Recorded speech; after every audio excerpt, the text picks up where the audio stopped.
Hello, people. Happy Memorial Day. And we do want to make sure we don't forget all the soldiers that gave their ultimate for us. It is not forgotten, and it is not overlooked, and it is more appreciated. Thank you to their families and to their members. So, I hung out today with some cousins that I hadn't seen in a long while. We were celebrating one of their birthdays, and we had a really nice time. Stay hydrated. So, I'm making my video, but there's lots of noise in the other room, so hopefully you won't hear it. But anyway, we had left off where Marie wasn't feeling well, and Monica was about to go out of town for the weekend. Her and Taz and the girlfriend. But again, thank you for stopping in. Please subscribe, like, leave a comment, or share. All is definitely appreciated. So, Marie says, my parents didn't stay long after they ate. They wanted me to go rest on that delicious meal we'd just eaten. I took their advice and made it up the stairs to bed. I was out of breath going up the stairs. I could still hear Dave and Tim telling wild stories and laughing so loud it made me want to go back downstairs to join them. But I didn't. Before Tim left, he came up to check on me and gave me a goodnight kiss. So sweet and tender was his kiss. I slept pretty sound this night. I had enjoyed my day and had a full belly to sleep on. Sunday again, I wasn't feeling good at all. I felt so weak, I told Dave. Dave tried to get me to eat a piece of fruit and drink a cup of tea, but I couldn't force anything down. I felt sick to my stomach, so I sat down on the sofa and kept still. A little while later, I told Dave to help me to the bathroom. I think I have to throw up. He held me by my arm to help me to the toilet where I threw up. As I was walking out the bathroom, I remember passing out. Dave caught me before I hit the floor. Then he placed me on the sofa and called my mother to come right away. Marie has passed out, he told her. I'm calling the ambulance right now. So, the ambulance took me to the hospital, and I was admitted right away into the emergency room. The doctors in the emergency room found I had pneumonia, and my throwing up had made it spread throughout my system. Dave stayed at the hospital while my mother went back home to call Monica and Taz to come back home because I was really very sick. Honestly, I wasn't just sick, but I was, from what they said, I was unconscious. Monica was in the shower at her girlfriend's house when the call came in, so Taz talked to Mama and got the news. Taz told their friends what was going on, but didn't want them to tell Monica the whole story so she wouldn't be too upset. When Monica came out the shower, Taz told her I was in the hospital, so we should go home as soon as she got dressed. She didn't tell her I was unconscious and on life support. When they arrived at the hospital, Taz told Monica I was not doing that great, so don't expect her to be sitting up in bed or talking. She had to prepare her for what she was about to see. Taz firmly told her that I was unconscious and that I could hear whatever we say to her, so be positive. I knew they both walked into my room, but I couldn't respond to them the way I wanted. I responded by squeezing Monica's hand and fluttering the eyelids to Taz and Monica talking to me and touching me. My mama and papa walked into the room, and they were all talking and praying, touching me, rubbing me, and asking me to get well.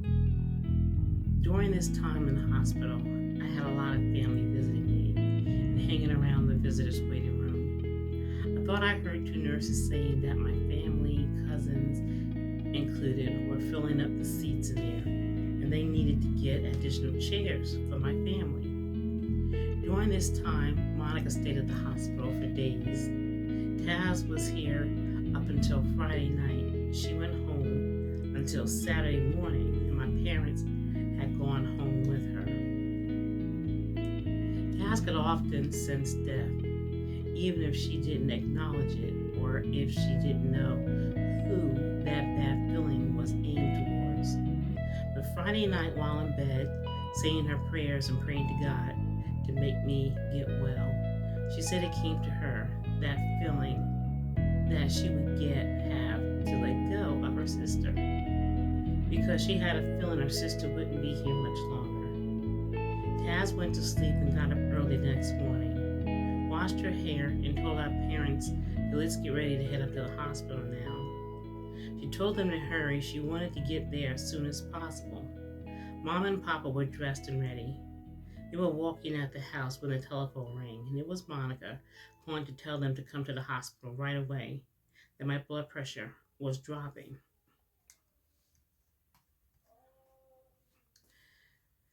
They arrived almost immediately. We lived only 3 or 4 blocks from the hospital.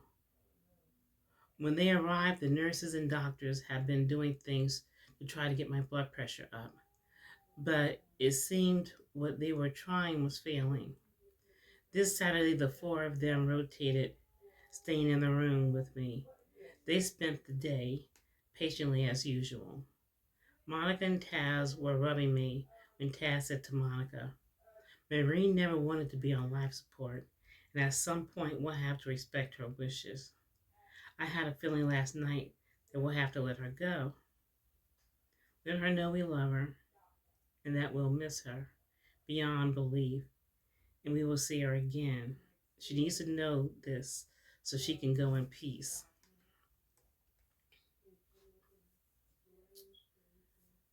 Where I live, so she can go in peace. Then Taz told Monica she was going to go get Mommy and Daddy. When she returned, my parents were with her, and they were crying. They were telling me they loved me, and it was all right if I needed to go, but to go with God, and that we'll be together again. After they reaffirmed their feelings and told me to go with God and pray for me, my blood pressure dropped a little bit more. Monica asked the nurse to take the life support off of me. She'll be fine, she told the nurse. The nurse and doctor removed the equipment off me, and I continued to breathe on my own for a minute as my blood pressure steadily decreased down to 0, over 0. As I rose out of my physical body, I could see the four of them were still touching me and crying softly. I could also see Tim walking downstairs towards the elevator to come up to my room, as he usually did while he was on duty.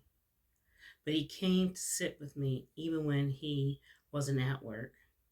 As Tim approached my room, the nurses at the desk stopped him and told him they would have one of the family members come out to speak to him. Taz came to the desk to tell Tim that I had passed away. For a moment, he was in shock. He just stood there with a blank look on his face, yet his mouth was just hanging open.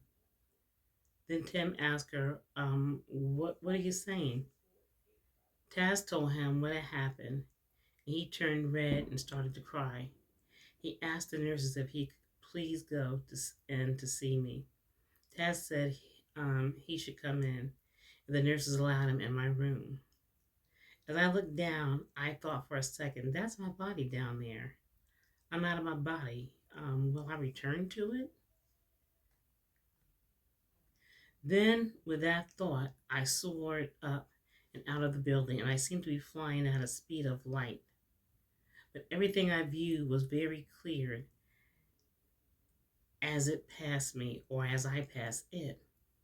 I saw so many places, people, faces I hadn't seen in such a long, long time.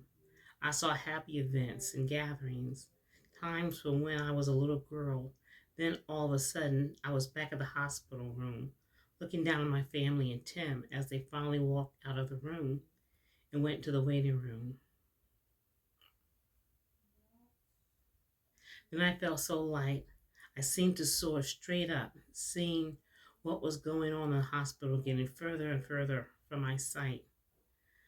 Somewhere else and somebody else, another presence had gotten my attention, and yet I didn't feel afraid.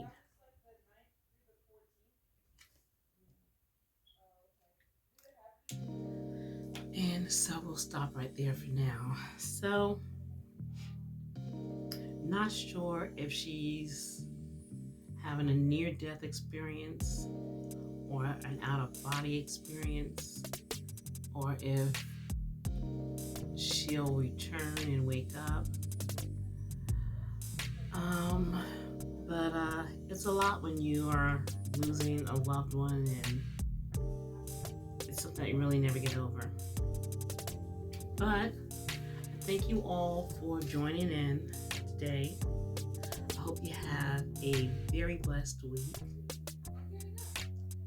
Like I said before, share, subscribe, send me a comment, click like, and make sure you are good to yourself, that you are good to others, but don't let others run over you. And again, have a blessed week and